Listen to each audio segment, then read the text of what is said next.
শীতকাল মানেই হলো পিঠে পুলি। আর আজকের দিনটা চলো শুরু করা যাক ঠিক এইভাবে। আর এগুলো হচ্ছে হার্ট শেপের পাঁপড়। এগুলো বিভিন্ন শেপের তৈরি হয়, খেতে খুব সুন্দর লাগে। আর এই প্লাস্টিকের ঝুড়িটা দেখতে পাচ্ছ, এই ঝুড়িটাতে চাউমিন বা অন্য কিছু করলে ছেঁকে রাখা হয়। দেখতে খুবই সুন্দর এই ঝুড়িটা, আর এটা খুব ভালো। হ্যাঁ, এবারে বলবে এই পাঁপড়গুলো তো আমরা সবাই খেয়েছি। হ্যাঁ, অবশ্যই খেয়েছো, কিন্তু আমার দেখানোর উদ্দেশ্য এই ঝুড়িটা, এটা দেখতে খুবই সুন্দর।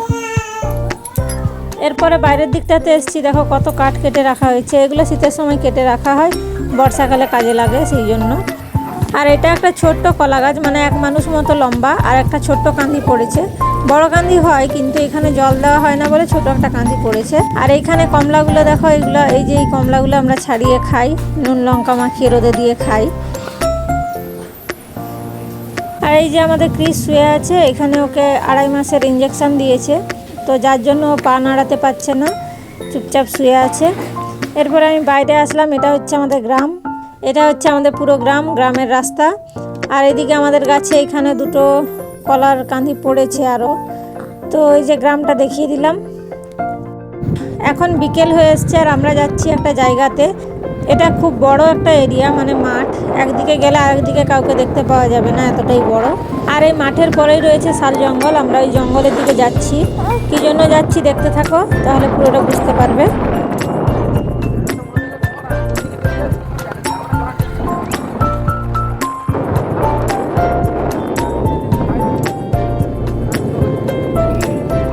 এখন প্রায় 4টে বাজতে চললো, সূর্যটা দেখেই বুঝতে পারছো। যে কারণে আমরা এই জঙ্গলে এসেছি সেটা হলো এই কুল তোলার জন্য। এই কুলগুলো হচ্ছে আচারের কুল, যেগুলো দিয়ে আচার তৈরি হয়। তো এগুলো আমাদের জঙ্গলে প্রচুর পাওয়া যায়। যেহেতু আমরা বিকেল করে এসেছি, এই জন্য বেশি আমরা তুলতে পারবো না। যতগুলো হয় অতগুলো এই সাইডে তুলে আমরা চলে যাব, কারণ এই জঙ্গলের একটু ভেতরেই হাতি রয়েছে। এত কুল যদি পেট ব্যথা হয়ে যায় তাহলে কিছু করার নাই।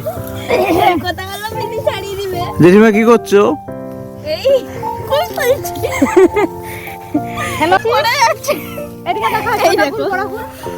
এই এক জেঠিমার এক মাসিমা দুজনে এসেছেন ফুল তুলতে। আচ্ছা, কার কাছে ব্যাগ আছে? আর এই যে ছোট ছোট কুলগুলো দেখতে পাচ্ছ, এগুলোকে আমরা কাশি কুল বলি বা সিয়া কুল বলি। তোমরা কি নামে চেনো এগুলো কমেন্ট করে জানাবে। আর এগুলা প্রচুর হয় এখানে,